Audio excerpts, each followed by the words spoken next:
लल्ला classes में आप सभी का स्वागत है। आज का हमारा टॉपिक है एंशियंट हिस्ट्री का लेक्चर नंबर 6वां। देखिए, लाइक करिए, सब्सक्राइब करिए, कमेंट करिए, ठीक है, तभी लुत्फ़ उठा सकते हैं आप क्लास का। चलिए देखते हैं। आज नंबर शुरू होता है 46 नंबर से, ठीक है। कहाँ से शुरू होगा? 46 नंबर से। कह रहा है विशुद्धि मार्ग, विशुद्धि मग्ग, जिसका अर्थ होता है शुद्धि का मार्ग, थेरवाद बौद्ध सिद्धांत पर रचित महाग्रंथ है ये, ठीक है। तो जो विशुद्धि मग्ग है यह जो है थेरवाद बौद्ध ग्रंथ पर, ठीक है, रचित एक महान ग्रंथ है जिसके रचयिता कौन है? बुद्ध घोषा। तो कोई पूछे कि विशुद्धि मग्ग के रचयिता कौन है? बुद्ध घोषा। और बौद्ध धर्म के किस पर लिखा गया है? तो थेरवाद बौद्ध सिद्धांत पर लिखा गया है।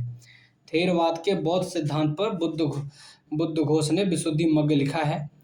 आगे हम देखेंगे 47 के बारे में। तो नागार्जुन जो कनिष्क के दरबार में रहते थे, उनकी पुस्तक है माध्यमिका कारिका, ठीक है। माध्यमिक कारिका में सापेक्षता सिद्धांत को दिखाया गया है, ठीक है। नागार्जुन की जो पुस्तक है, तो पहले आप याद रखना कि नागार्जुन किसके दरबार में रहते थे? तो कनिष्क के दरबार में रहते थे। और इनकी पुस्तक क्या है? माध्यमिक कारिका, ठीक है। माध्यमिक कारिका में क्या बातें कही गई है? सापेक्षता सिद्धांत को प्रस्तुत किया गया है, ठीक है। माध्यमिक कारिका में सापेक्षता सिद्धांत को प्रस्तुत किया गया है। आगे देखते हैं, ठीक है।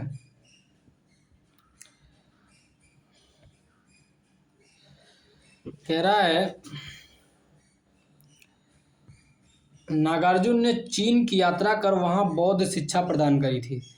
अब नागार्जुन जी चीन गए, वहाँ पे बौद्ध की शिक्षा प्रदान कर दी। अब आप सोचो, हम लोग अपने गांव में ही किसी चीज़ को नहीं कुछ कर पा रहे हैं, किसी का प्रचार प्रसार नहीं कर पा रहे हैं, लेकिन नागार्जुन जो बौद्ध विद्वान थे, कनिष्क के दरबार में रहते थे, ये जो है बौद्ध धर्म की शिक्षा कहाँ दे के आ गए? चीन में।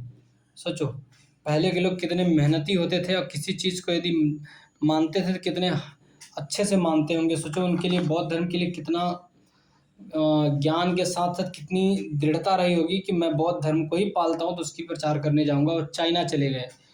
आगे हम माध्यमिक या शून्यवाद मत के प्रवर्तक नागार्जुन हैं, ठीक है। कोई पूछे कि माध्यमिक ले लो और शून्यवाद ले लो, ये मत के जो प्रवर्तक है कौन है? नागार्जुन है, जिसके अनुसार प्रत्येक वस्तु किसी न किसी कारण से उत्पन्न हुई है। नागार्जुन कहते हैं कि जो है प्रत्येक वस्तु किसी न किसी कारण से उत्पन्न हुई, वह उन पर निर्भर है, ठीक है। नागार्जुन ने प्रतीत्य समुत्पाद को ही शून्यता कहा है, ठीक है। तो नागार्जुन ने कहा प्रतीत्य समुत्पाद को ही शून्यता कह दिया। कहा कि जो भी वस्तु यहाँ पे उत्पन्न हुई है किसी न किसी कारण से उत्पन्न हुई है। ये माध्यमिक या शून्यवाद का जो प्रवर्तक थे वो उसका जो है सार उसमें बताया गया है, प्रतीत्य समुत्पाद, उसको ही शून्यता कहा गया। अब आगे देखेंगे 49 नंबर पे चलेंगे, आर्यदेव के बारे में देखेंगे। आर्यदेव बौद्ध दार्शनिक, ठीक है, और नागार्जुन के शिष्य थे। तो कोई पूछे कि आर्यदेव कौन है भैया? तो बौद्ध के दार्शनिक हैं और नागार्जुन के शिष्य थे। फिर दिगनाथ की बात करी जाती है।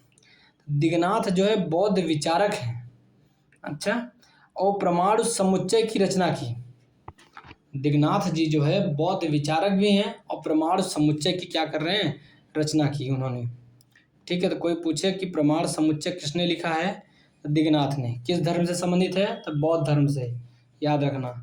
नाथ मुनि जो है उन्होंने वैष्णव सिद्धांत दिया और वैष्णव संप्रदाय का पहला आचार्य कोई पूछे तो नाथ मुनि है, ठीक है।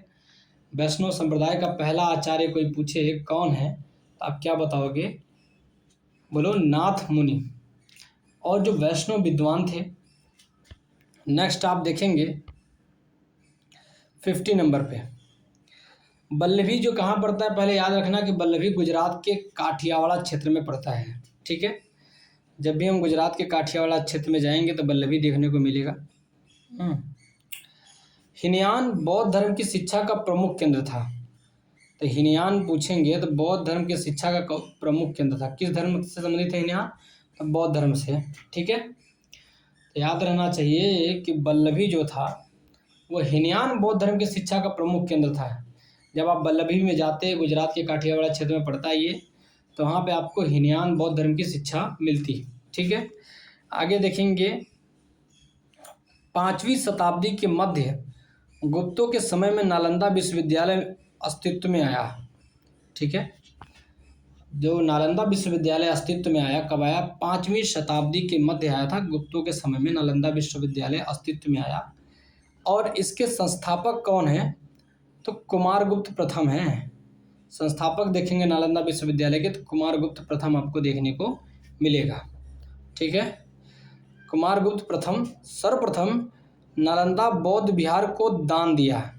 ठीक है, तो कुमारगुप्त प्रथम ने सबसे पहले नालंदा बौद्ध विहार को दान दिया और बाद में बुद्ध गुप्त, तथागुप्त तथा बालादित्य नामक गुप्त शासकों ने इस विहार को दान दिए। ठीक है, सबसे पहले जो है किसने दिया था नालंदा बौद्ध विहार को? तो कुमारगुप्त प्रथम ने दे दिया। बाद में बुद्ध आए, गुप्त आए, तथागुप्त आए, बालादित्य आए, बाद में अनेक शासकों ने इसको इस विहार को दान में दिया।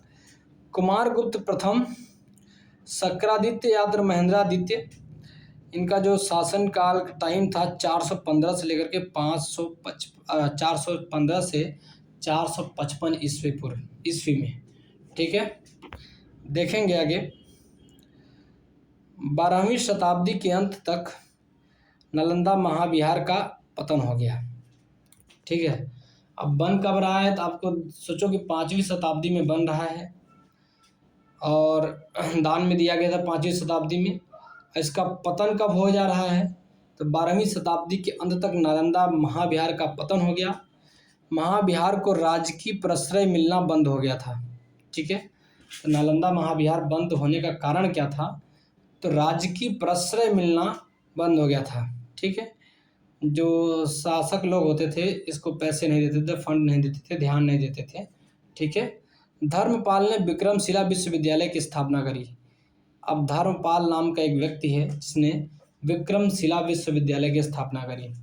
तो क्वेश्चन आ जाएगा कि विक्रमशिला विश्वविद्यालय की स्थापना करने वाला बंदा कौन है? तो वो धर्मपाल है। कौन है? धर्मपाल है। ठीक है, आगे हम देखेंगे 53 नंबर में क्या कहा गया है कि नालंदा महाविहार बौद्ध अध्ययन का आधुनिक केंद्र है। ठीक है, बौद्ध अध्ययन का जहाँ पे बौद्ध की शिक्षा मिलती थी, जहाँ पे बौद्ध के बारे में पढ़ाई होती थी, आधुनिक केंद्र है जिसे सरकार ने 1951 में नालंदा में स्थापित किया। ठीक है, सरकार ने उसे 1951 में क्या कर दिया? नालंदा में स्थापित किया। कब स्थापित किया? तो 1951 में स्थापित किया। ठीक है, नालंदा महाविहार को। इस केंद्र में बौद्ध एवं पाली अनुसंधान संस्थान भी है। ठीक है, नालंदा महाविहार में बौद्ध एवं पाली का अनुसंधान संस्थान भी है। ठीक है, और बौद्ध अध्ययन का आधुनिक केंद्र है। ठीक, कब स्थापित किया था हमारे केंद्र सरकार ने? तो 1951 में। ठीक है, कब? 1951 में हमारी सरकार ने स्थापित किया था। ठीक है, आगे हम देखेंगे 54 नंबर पे बौद्ध धर्म और जैन धर्म। एक आप बौद्ध धर्म को देख लो, एक जैन धर्म, दोनों में समान रूप से विद्यमान थे। ठीक है, बौद्ध धर्म और जैन धर्म दोनों में समान रूप से विद्यमान थे। तो कौन क्या क्या चीज़ विद्यमान था देखेंगे दोनों धर्मों में। तो कर्म तथा पुनर्जन्म में दोनों विश्वास करते थे। ठीक है, कर्म तथा पुनर्जन्म में दोनों विश्वास करते थे। बौद्ध धर्म और जैन धर्म दोनों, कर्म भी और पुनर्जन्म दोनों में विश्वास रखते थे। वेद प्रमाण के प्रति अनास्था थी। वेद जो प्रमाण था उसके प्रति आस्था नहीं थी, अनास्था थी। ठीक है, उसके प्रति क्या थी? अनास्था थी। ठीक है, आस्था नहीं था वेद प्रमाण में। कर्मकांड की फलवत्ता का निषेध था। कर्मकांड की फलवत्ता जो था उसका निषेध था, कर्मकांड और कर्मकांड से निषेध था। आगे प्राणियों की हिंसा का निषेध था कि आप प्राणियों की हिंसा नहीं कर सकते हो, कर्मकांड नहीं कर सकते हो। ये सब जो है बौद्ध और जैन दोनों में विद्यमान थी। आगे हम देखेंगे तय आत्मदमन। तय आत्मदमन का मतलब होता है और भोग की अति का परिहार एवं मध्यम मार्ग का अनुसरण। कहा गया था जो आत्मदमन है और भोग की अति का परिहार कर देना है, टाल देना है उसको। मध्यम मार्ग का अनुसरण केवल बौद्ध धर्म में दिया गया था। ठीक है, मध्यम मार्ग का अनुसरण कहीं भी यदि मिलेगा तो केवल कि केवल बौद्ध धर्म में, जैन धर्म में नहीं है। ठीक है, तो मध्यम मार्ग का अनुसरण केवल बौद्ध धर्म में दिया गया। बाकी कर्मकांड, फिर हिंसा, और कर्म था, पुनर्जन्म, दोनों में सब अनास्था थी, ये सब की थी। आगे हम देखेंगे कर्म पुनर्जन्म दोनों में विश्वास करते थे। इसमें क्या बोलते हैं, वेद प्रमाण में अनास्था थी दोनों की। वेद प्रमाण में दोनों की अनास्था थी। किसकी किसकी? बौद्ध और जैन की। ठीक है, आगे हम चलेंगे। 4 आर्य सत्य हैं।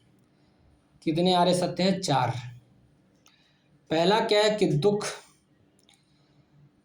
आर्य सत्य के बारे में क्या है कि संसार में सर्वत्र दुख है, हर जगह दुख है। जीवन दुखों एवं कष्टों से पूर्ण है। ठीक है, जब भी कोई भी इंसान जन्म लेता है तो याद रखें कि जो सत्य है उसमें से पहला है कि दुख है। संसार में सभी जगह दुख है। जीवन दुखों एवं कष्टों से पूर्ण हुआ है, भरा हुआ है। दुख समुदाय का मतलब क्या होता है? दुख समुदाय, प्रत्येक वस्तु का कोई न कोई कारण अवश्य होता है, अतः दुख का भी कारण है। ठीक है, तो दुख के बाद दुख समुदाय आता है और दुख समुदाय में कहा जाता है कि प्रत्येक वस्तु का कोई न कोई कारण अवश्य होता है, अतः दुख का भी एक कारण है। सी, दुख निरोध की बात करी गई है। ठीक है, दुख निरोध का मतलब होता है दुख का अंत संभव है। दुख निरोध भी होता है, दुख का अंत संभव भी है। ठीक है, आगे हम डी नंबर देखेंगे तो कह रहा दुख निरोध गामिनी प्रतिपदा। दुख के मूल अविद्या के विनाश का उपाय अष्टांगिक मार्ग में है। दुख का मूल क्या है? अविद्या। आपके पास ज्ञान नहीं है इसलिए आप दुखी हो। यदि आपके पास ज्ञान होता तो आप जो है दुखी नहीं होते। तो कहने का मतलब है कि दुख का जो मूल है ना, अविद्या का विनाश का उपाय आपको अष्टांगिक मार्ग में देखने को मिलेगा। अष्टांगिक मार्ग यदि आपको पढ़ना पड़े तो वहाँ पे देखने को मिलेगा कि दुख निरोध गामिनी प्रतिपदा क्या है। आगे हम देखेंगे बौद्ध धर्म के बारे में। उसने वर्ण एवं जाति को अस्वीकार नहीं किया। बौद्ध धर्म ने वर्ण एवं जाति को अस्वीकार नहीं किया।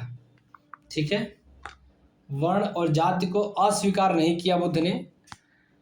बौद्ध धर्म ने ब्राह्मण वर्ग की सर्वोच्च सामाजिक कोटि को चुनौती दी थी। तो बौद्ध धर्म ने ब्राह्मण वर्ग की जो सर्वोच्च सामाजिक कोटि थी ना, उसको चुनौती दिया। किसने? बौद्ध धर्म ने ब्राह्मणों को चुनौती दिया, ऐसे समझ लो। आज भी लोग जो कथा करने के लिए पंडित को लेके जाते थे शादी विवाहों में, आज भी जो सब बौद्ध धर्म से कर ले रहे हैं। पंडितों की कोई आवश्यकता ही नहीं समझ रहे, तो आज भी वो सब चुनौती दे रहे हैं। उस समय भी बौद्ध धर्म जो है ब्राह्मण वर्ग की चुनौती देता था। ठीक है, आगे हम देखेंगे बुद्ध ने कुछ के शिल्पों को निम्न माना है। ठीक है, बुद्ध ने जो कुछ शिल्पों को क्या करे? निम्न माना है। बौद्ध धर्म के विस्तार के कारणों में शामिल क्या क्या कारण है जो बौद्ध धर्म का विस्तार हुआ? तो एक तो बौद्ध धर्म की सादगी। बौद्ध धर्म का जो विस्तार हुआ उसका कारण है कि बौद्ध धर्म की सादगी। दूसरा क्या है कि दलितों के लिए विशेष अपील। बौद्ध धर्म जो होता था वो दलितों के लिए विशेष अपील करता था। एक ये कारण भी है जो बौद्ध धर्म का विस्तार हुआ। तीसरा, धर्म की मिशनरी भावना। ठीक है, धर्म की जो है भावना रखना, मिशनरी भावना रखना। चौथा है स्थानीय भाषा का प्रयोग करना। बुद्ध लोग जो होते थे, जो बौद्ध धर्म के अनुयायी होते थे, वो स्थानीय भाषा का प्रयोग करते थे। धर्म की सादगी थी, दलितों के लिए विशेष अपील होती थी।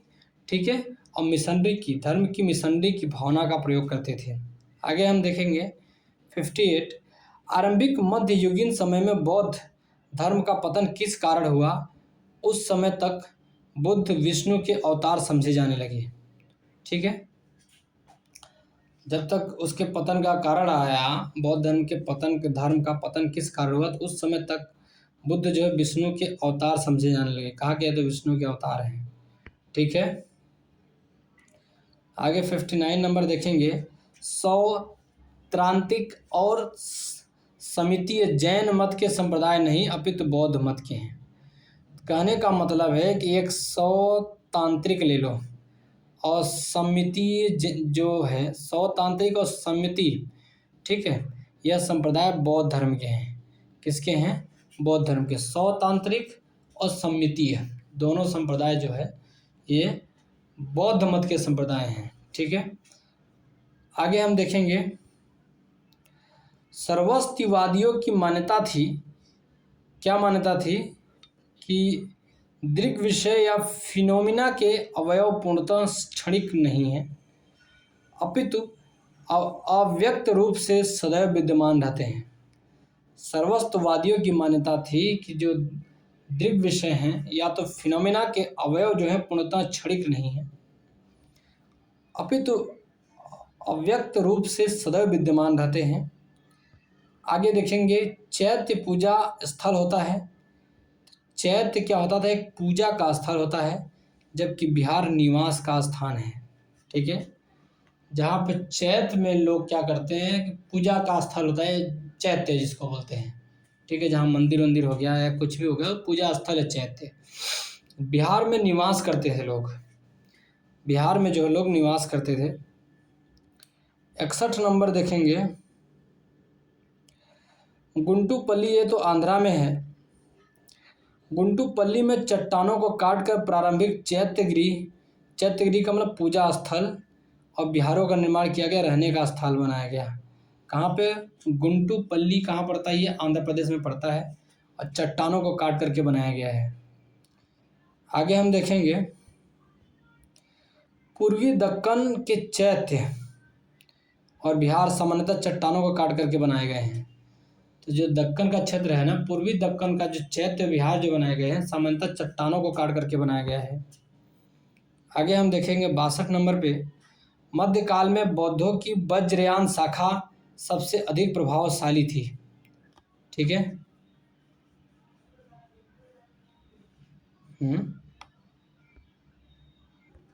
ठीक है, तो मध्यकाल में जो बौद्ध की वज्रयान शाखा है सबसे अधिक प्रभावशाली थी। वज्रयान का सबसे अधिक विकास 8वीं शताब्दी में हुआ। ठीक है, इसके सिद्धांत थे मंजूश्री मूलकल्प तथा गुह्य समाज नामक ग्रंथों में मिलते हैं। तो दो ग्रंथ हैं, एक मंजूश्री मूलकल्प, ठीक है, दूसरा गुह्य समाज। दोनों ग्रंथों में आप देखेंगे तो बौद्ध धर्म के वज्रयान शाखा का सबसे अधिक प्रभावशाली देखने को मिलेगा।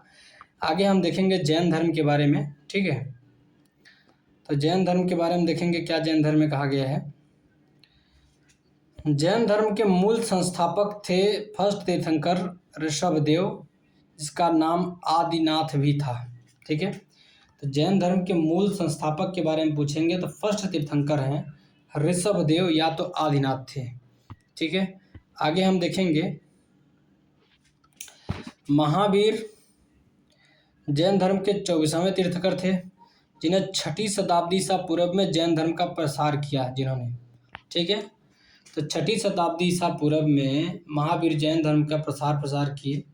ठीक है, आगे हम देखेंगे। पार्श्वनाथ जो थे वो 23वें तीर्थंकर थे। ठीक है, पार्श्वनाथ कौन से तीर्थंकर थे? 23वें तीर्थंकर थे। पार्श्वनाथ का जन्म वाराणसी में अपने हुआ, बहुत पास में। पार्श्वनाथ का जन्म देखेंगे तो ये जैन धर्म से संबंधित थे। 23वें तीर्थंकर थे जिनका जन्म वाराणसी में हुआ। और पार्श्वनाथ के पिता थे अश्वसेन। ठीक है, इनके पिता कौन थे? अश्वसेन थे, जो इक्ष्वाकु वंश के थे। अश्वसेन किस वंश थे? इक्ष्वाकु वंश के थे। माता थी बामा देवी। पार्श्वनाथ के पिता अश्वसेन और माता कौन है? बामा देवी। 30 वर्ष की आयु में इन्होंने घर को त्याग दिया। अब सोचो, 30 वर्ष की अवस्था में महावीर स्वामी ने घर को त्याग दिया था। पार्श्वनाथ का प्रतीक चिन्ह क्या है? सर्प है। ठीक है, जब भी आप देखोगे कहीं भी सर्प देखेगा तो आप बोल देना कि ये जो है पार्श्वनाथ का प्रतीक चिन्ह है। किसका प्रतीक चिन्ह है? पार्श्वनाथ का। अब तीर्थंकर के बारे में देखेंगे और प्रतीक के बारे में देखेंगे। आदिनाथ, ये वृषभ से, इसका प्रतीक चिन्ह क्या है? वृषभ है। आदिनाथ को किस नाम से जाना जाता था? तो ऋषभ के नाम से जाना जाता है। किस नाम से जाना जाता है? आदिनाथ को ऋषभ के नाम से जाना जाता है। और उनका प्रतीक चिन्ह है वृषभ। उनका प्रतीक चिन्ह है क्या है? वृषभ। ठीक है, तो ऋषभ देव को देखेंगे, उनका प्रतीक चिन्ह स इसमें भी है, श इसमें भी खटकोट वाला, तो याद रखना इसका प्रतीक चिन्ह वृषभ हो जाएगा। मल्लीनाथ जल कलश से संबंधित है। मल्लीनाथ, तो मल्लीनाथ किससे संबंधित है भैया? तो जल कलश से संबंधित है। अब माली है तो पानी जल वल तो चढ़ाएगा ही भगवान देवियों को, तो याद रखना कि मल्लीनाथ जल कलश से संबंधित है। संभवनाथ, अब घोड़ा चलाना संभव होता है, सब लोग थोड़ी चला पाएंगे। संभवनाथ, संभवनाथ जो है अश्व से संबंधित है, घोड़े से संबंधित है। ठीक है, संभवनाथ किससे संबंधित है? अश्व से संबंधित है, घोड़े से संबंधित है। शांतिनाथ जो है हिरण से संबंधित है। हिरण बेचारा अपने शांति से भागता है। शांतिनाथ जो है हिरण से संबंधित है। किससे संबंधित है भैया? हिरण से संबंधित है। आगे तीर्थंकर और निवास निर्वाण स्थल देखेंगे। तो ऋषभ देव का जो निर्वाण स्थल है अष्टापद। ठीक है, ऋषभ देव या आदिनाथ एक ही लोग हैं। तो इनकी बात देखेंगे, निर्वाण स्थल क्या है इनकी? अष्टापद में है। और वासुपूज्य, ये 12वें नंबर के हैं वासुपूज्य, ये चंपापुरी में। तो वासुपूज्य का जो निर्वाण स्थल है ये चंपापुरी में। तो वासु का जो पूजा होगा ना, तो याद रखना कि चंपा का फूल से होता था, ऐसे याद रखना। तो वासुपूज्य चंपापुरी में इनका निर्वाण स्थल माना जाएगा। ठीक है, नेमिनाथ का जो निर्वाण स्थल मिलेगा आपको उज्जैन में मिलेगा। कहाँ पर देखने को मिलेगा? उज्जैन में मिलेगा। अब महावीर स्वामी का निर्वाण स्थल कहाँ पे देखेंगे? पावापुरी में देखने को मिलेगा। नेमिनाथ का उज्जैन, वासुपूज्य का चंपापुरी और ऋषभनाथ का अष्टापद। ठीक है, आगे हम देखेंगे स्थल और तीर्थंकर। तो श्रावस्ती किस तीर्थंकर से संबंधित है? संभवनाथ से। ठीक है, श्रावस्ती किससे संबंधित है? संभवनाथ से संबंधित है। फिर इसके बाद कांकदी। कांकदी किससे संबंधित है? तो सुविधिनाथ से। किस तीर्थंकर से संबंधित है कांकदी? तो सुविधिनाथ। सुविधिनाथ जो है एक तीर्थंकर हैं जो कांकदी से संबंधित। अयोध्या ऋषभनाथ से संबंधित है। अयोध्या किससे संबंधित है? तो ऋषभनाथ से संबंधित है। और पभोषा पद्म प्रभु से संबंधित है। ठीक है, पद्म प्रभु, प्रभोषा पद्म प्रभु तीर्थंकर से संबंधित है। आगे क्या कह रहा है? टोटल 24 तीर्थंकर हैं। ठीक है, अब इसके नाम आप रटोगे तो नहीं, लेकिन याद कर लो, क्योंकि 24 तीर्थंकर में क्वेश्चन बना करके आ जाता है कि इनमें से कौन नहीं है। ठीक है, या किस इनमें से कौन जैन धर्म से संबंधित है, तो आप कैसे बताओगे? जब नाम जानते रहोगे तब ना। तो पहले नंबर के हैं ऋषभदेव, दूसरा अजीतनाथ, तीसरा संभवनाथ, चौथा अभिनंदन। तो याद रखना है कि ऋषभदेव, अजीत, संभव, अभिनंदन। ठीक है, आगे हम चलेंगे। 5वां के बाद 6वां सुमतिनाथ, 7वां पद्यमप्रथ, 7वां है सुपार्श्वनाथ। ठीक है, 7वां वाले जो हैं सुपार्श्वनाथ जी। 8वां नंबर पे चंद्र प्रभु हैं। ठीक है, जो जैन धर्म के तीर्थंकर से संबंधित है, चंद्र प्रभु। 9वां नंबर पे देखेंगे पुष्पदंत, या तो सुविधिनाथ बोला, इनको दोनों बोला जाता है, या तो पुष्पदंत या तो सुविधिनाथ बोला जाएगा। ये 9वें नंबर पे हैं जैन धर्म के तीर्थंकर। शीतलनाथ भी जैन धर्म के तीर्थंकर हैं। जैन धर्म के तीर्थंकर शीतलनाथ भी हैं। ठीक है, ये 10वें नंबर के शीतलनाथ जी हैं। 11वें नंबर के देखेंगे श्रेयांसनाथ। श्रेयांसनाथ 11वें नंबर के तीर्थंकर हैं। ठीक है, और 12वें नंबर के देखेंगे तो वासुपूज्य, किससे संबंधित है? वासुपूज्य। 12वें नंबर के 13वें नंबर के विमलनाथ, वासुपूज्य विमलनाथ है, जैन धर्म के तीर्थंकर हैं। अनंतनाथ भी जैन धर्म के तीर्थंकर हैं। धर्मनाथ 15वें नंबर के तीर्थंकर है, धर्मनाथ। 16वें नंबर के शांतिनाथ, 7 से 16, ठीक है। शांतिनाथ 16वें नंबर के। कुंथुनाथ जो है 17वें नंबर के तीर्थंकर हैं। अरनाथ 18वें नंबर के हैं और मल्लीनाथ 19वें नंबर के हैं, ठीक है। तो पहले से ध्यान देना कौन कौन है, तो याद रखना, ऋषभ देव हैं, अजीतनाथ, संभवनाथ, अभिनंदन, सुमतिनाथ, पद्म प्रभु, सुपार्श्वनाथ, चंद्र प्रभु, पुष्पदंत, शीतलनाथ, श्रेयांसनाथ, वासुपूज्य, विमलनाथ, अनंतनाथ, धर्मनाथ, शांतिनाथ, कुंभनाथ और अरनाथ और मल्लीनाथ, ये 19 हो गए, ठीक है। आगे 20वां नंबर का देखो,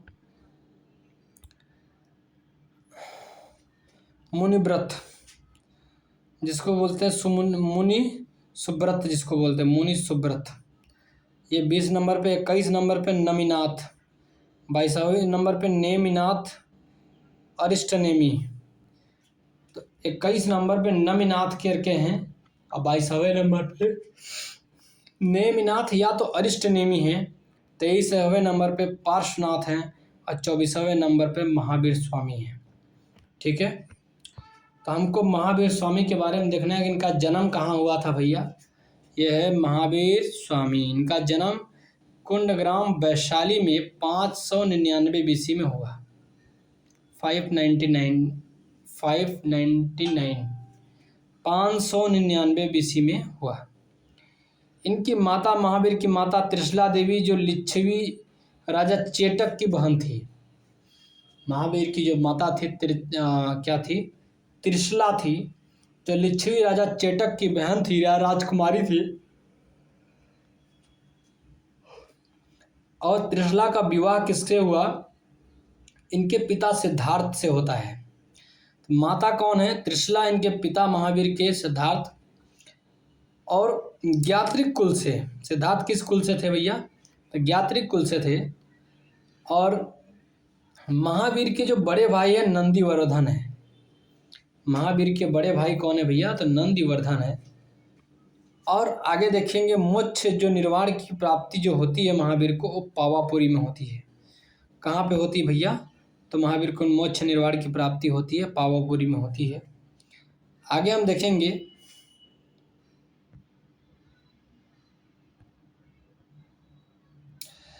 प्रभासगिरी, यूपी के कौशाम्बी में स्थित।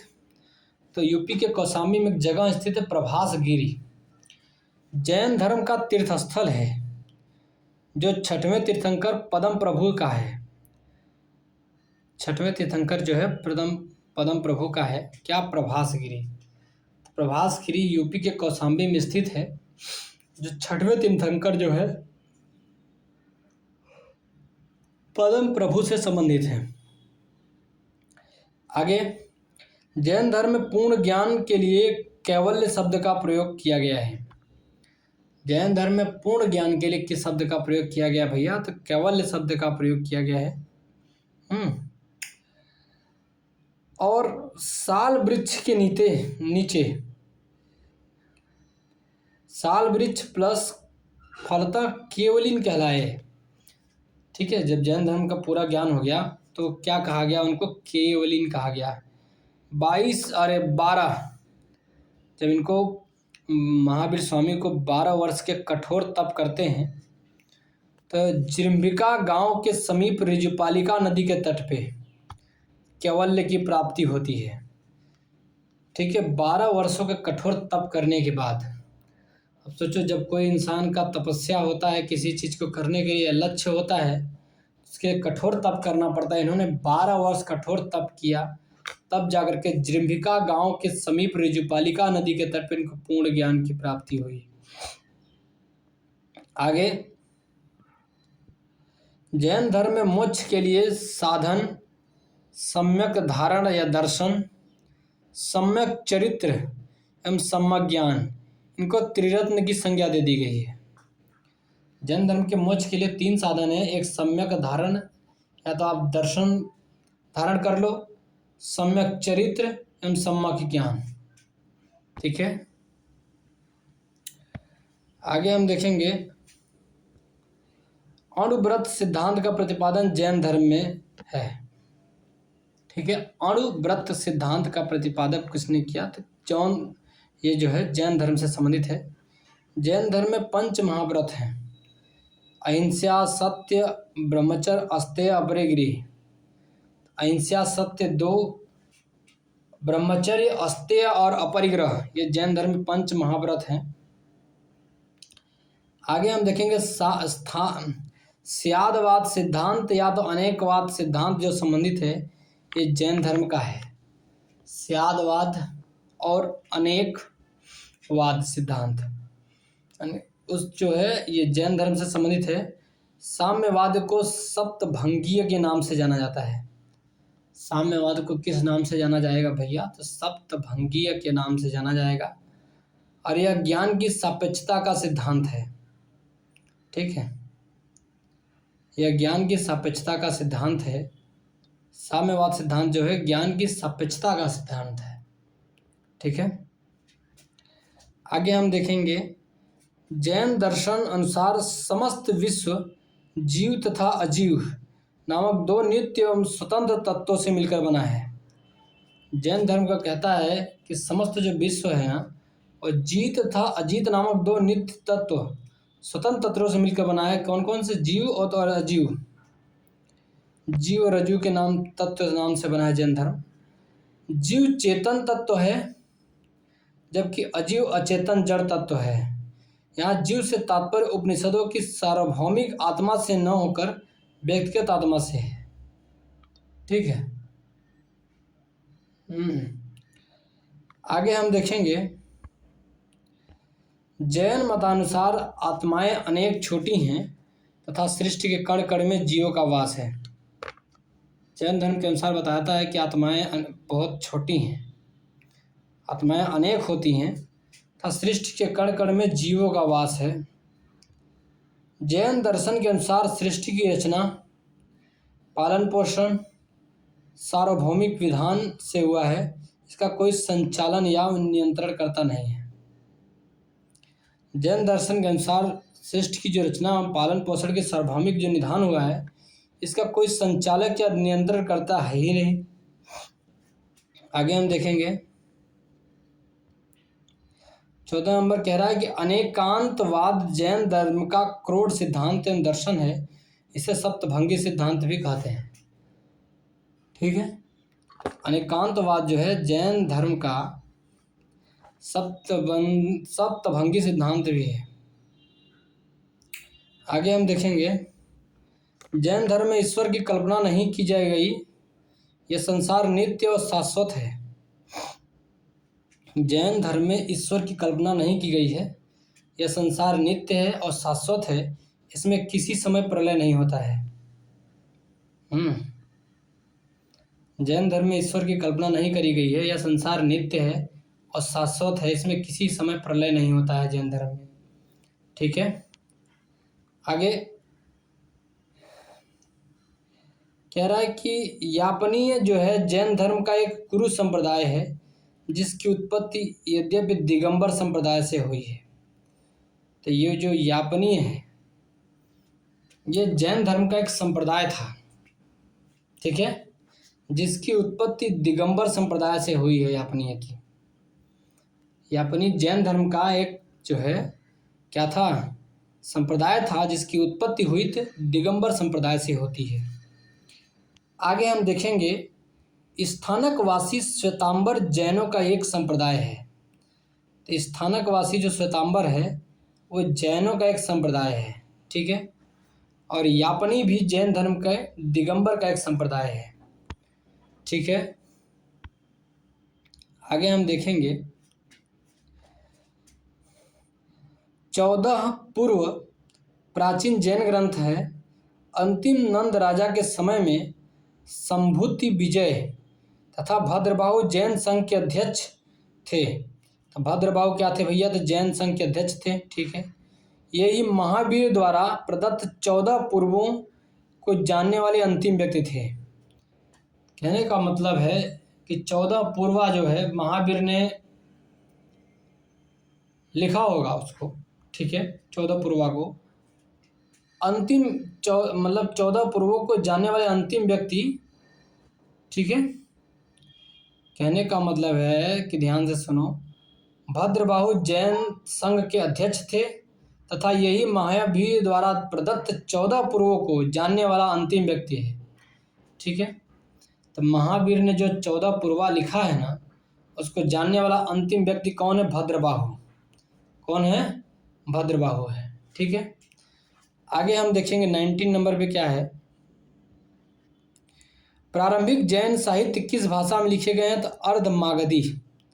शुरू के जो जैन साहित्य लिखे गए हैं वो अर्ध मागधी भाषा में लिखे गए हैं। आगे 20वां नंबर पे देखेंगे तो पार्श्वनाथ से संबंध होने के कारण जैन सिद्ध क्षेत्र माना जाता है समेध शिखर। तो पार्श्वनाथ से संबंध होने के कारण जैन जो है सिद्ध क्षेत्र माना जाएगा जैन धर्म का समेध शिखर। क्या माना जाएगा? समेध शिखर माना जाएगा। 21 देखेंगे, थेरी गाथा बौद्ध साहित्य जबकि आचाराग सूत्र, सूत्रकृतांग और बृहत्कल्प सूत्र आरंभिक जैन साहित्य हैं। थेरी गाथा कौन सा साहित्य है भैया? तो बौद्ध साहित्य है ये। थेरी गाथा कोई पूछे तो बौद्ध साहित्य है, लेकिन आचाराग की बात करो, आचाराग सूत्र देख लो, सूत्रकृतांग देख लो और बृहत्कल्प सूत्र देख लो, ये तीनों जैन धर्म से संबंधित है। आचारांग सूत्र, सूत्रकृतांग और बृहत्कल्प सूत्र आरंभिक जैन धर्म से संबंधित है। ठीक है, लाइक करो, सब्सक्राइब करो, कमेंट करो, शेयर करो ज़्यादा से ज़्यादा लोगों को। ठीक है, थैंक यू।